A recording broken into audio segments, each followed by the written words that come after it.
Terima kasih Anda kembali bersama kami di Kompas Malam. Saudara, kita masih akan melanjutkan perbincangan dengan dua narasumber kita pada malam hari ini. Masih bersama kami Pak Ito Sumardi dan juga Pak Adrianus Meliala.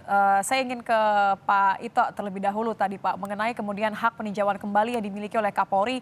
Kalau misalnya nanti hasilnya perlu atau berbeda dengan ekspektasi dari Kapolri, Anda melihat peluang ini seberapa besar dan kalau memang akan diajukan kembali alasannya apa? Yang pertama ya Mbak Nitya, bahwa Perkap nomor 7 tahun 2022 itu tentang hak peninjauan kembali yang dimiliki oleh Kapolri sudahlah keluar mengacu kepada kasus AKBP Brotoseno. Mana saat itu dengan menggunakan Perkap yang lama, yang bersangkutan itu dipulihkan ya dari statusnya pada saat banding ya, padahal sebelumnya kan di PTDH. Nah kemudian timbul reaksi dari masyarakat dan dari tinjauan yuridis bahwa yang bersangkutan itu kan terpidana kasus korupsi ya, dengan hukuman yang cukup berat. Sehingga dari situ Pak Kapolri menerbitkan Perkap nomor 7 tahun 2022 dengan memberikan kewenangan Kapolri untuk mengajukan peninjauan kembali dan menganulir ya keputusan banding yang sudah memiliki kekuatan hukum yang tetap. Nah sekarang di sini kita lihat kasusnya FS ini kan yang bersangkutan sudah membohongi Kapolri ya. Pak Kapolri itu dibohongi pada saat pertama bahwa tidak menceritakan kejadian sebenarnya, hanya menceritakan Dua kali versi yang dibuat mengonfirmasi oleh kalau kata Kapolri saudara. ya. Betul. Nah, jadi tentunya Pak Kapolri kan sudah punya pertimbangan bahwa yang bersangkutan itu memang tidak layak ya.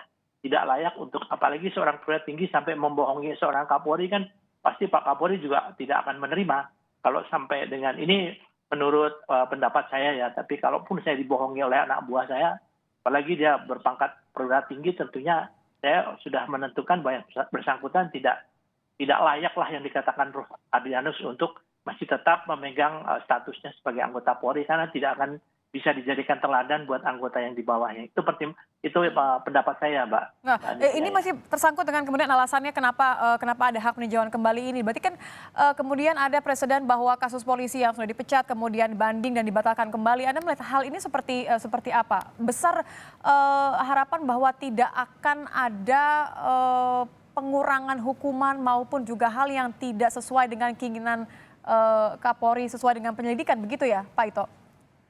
Ya, kan tadi saya sampaikan yang pertama adalah daripada perbuatan dari yang bersangkutan sebagai pelaku utama ya dalam masalah pelanggaran pidananya. Yang kedua, yang bersangkutan kan sebagai pimpinan kemudian mengumpulkan anak buahnya dan membuat satu skenario. Yang ketiga, yang bersangkutan melaporkan sesuatu yang tidak benar atau membohongi Pak Kapolri. Ini kan merupakan satu rentetan atau peristiwa yang kalau diakumulasikan peristiwa yang tidak patut dilakukan seorang pimpinan ya, seorang pimpinan apalagi seorang perwira tinggi. Saya kira pertimbangan itu yang menurut saya akan menjadi pagar ya, bahwa yang bersangkutan itu tidak mungkin akan dibebaskan ya. Berarti akan dikuatkan untuk keputusan yang pertama. Tapi kalau keputusan banding mengatakan bahwa yang bersangkutan di PTDH sudah selesai, jadi hak prerogatif Pak Kapolri untuk melakukan peninjauan kembali tidak digunakan. Oke. Saya kira itu mungkin perkiraan saya demikian ya Mbak Aditya. Mengenai perkiraan tapi juga penilaian Pak Adrianus, Anda menilai bahwa penanganan kasus terhadap Sambo khususnya ini tergolong lambat atau cepat? Mengingat sudah dari Juli ya? Nah, di sini mungkin ada soal ya, ketika kita bicara mengenai usaha dari FS untuk mendapatkan haknya kembali yakni menjadi polisi. Jadi okelah selesai dia di persidangan etik ya, karena tadi dia dianggap tidak patut dan tidak pantas lagi menjadi anggota Polri. Tapi lalu bagaimana nanti ketika di sidang pidana? Di sidang pidana itu maka hal-hal kecil sebagai contoh ketika dia dikatakan dia hanya mengatakan pada Baradae tembak Cat ya, bukan bunuh Cat ya. Itu bisa menjadi soal tuh ya, dan kalau kemudian penasihat jaksa penuntut umum kemudian tidak pintar-pintar untuk memperkuat hal itu, maka tentu bisa menjadi pintu masuk bagi penasihat hukum untuk mendapatkan keringanan terkait dengan hukuman pidana bagi FS misalnya. Karena alasannya apa? Karena persoalan masalah diksi berarti? Bisa begitu ya, dihukum kan menjadi penting itu diksi ya. Lalu yang ketiga tadi yang dikatakan oleh Mbak tadi, bahwa ketika bicara mengenai proses penanganan yang lambat, yang lelet, yang kelihatan misalnya terlalu berlebihan misalnya, itu bisa menjadi pintu masuk bagi FS untuk misalnya mengadukan proses penanganan kepolisian kepada Ombudsman RI misalnya. Misalnya nih, ini kita bicara mengenai hal-hal yang ya. mungkin. Yang keempat adalah misalnya dia juga bisa mengadukan masalahnya ke PT UN.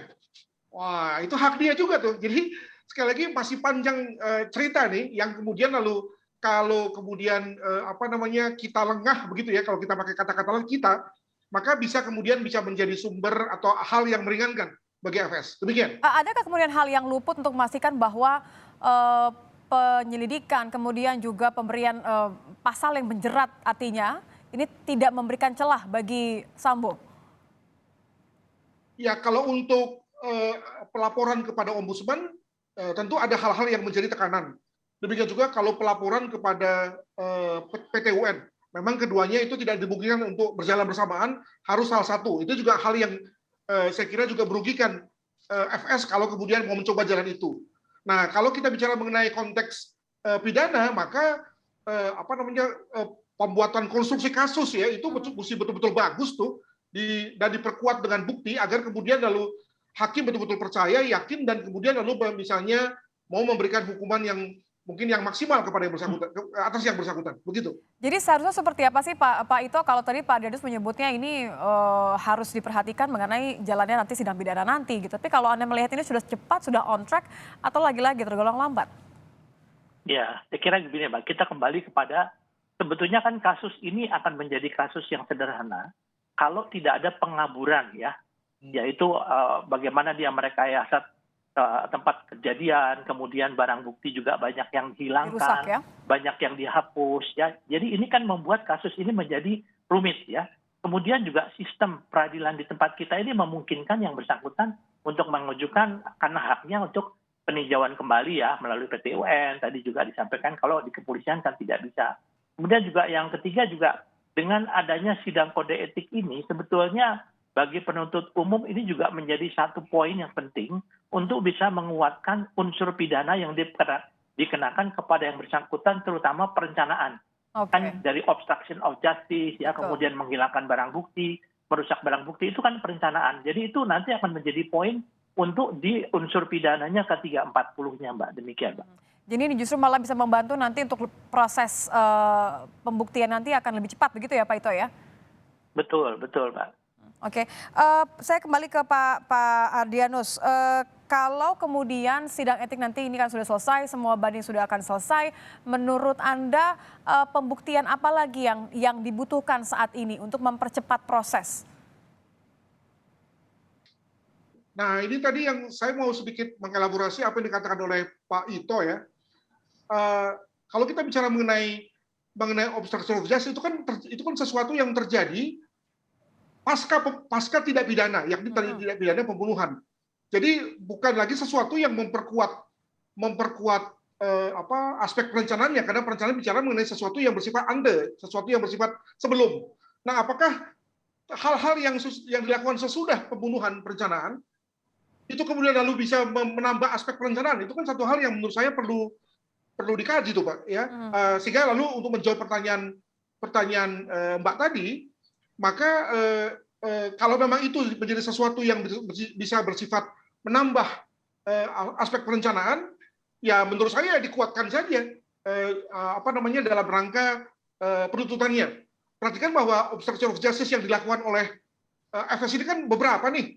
Dia adalah kalau dalam bahasa pidana kan dual pleasure ya, yang merupakan perencana. Ya perencana terhadap beberapa hal. Pertama terkait dengan CCTV, terkait dengan pembuatan BAP, terkait dengan pemberian rilis dari Difumas macam-macam ya. Nah, itu yang kemudian mungkin bisa dianggap sebagai yang memperkuat walaupun bersifat post factum terkait dengan konteks perencanaannya. Mungkin begitu. Baik, terima kasih sudah bergabung bersama kami malam ini. Kriminolog Universitas Indonesia Pak Adrianus Meliana dan juga mantan Kabar Eskrim Polri Komjen Purnawirawan Ito Sumardi sudah bergabung bersama dengan Kompas Malam. Terima kasih Bapak-Bapak. Selamat malam. Terima kasih Pak Ito. Bye-bye.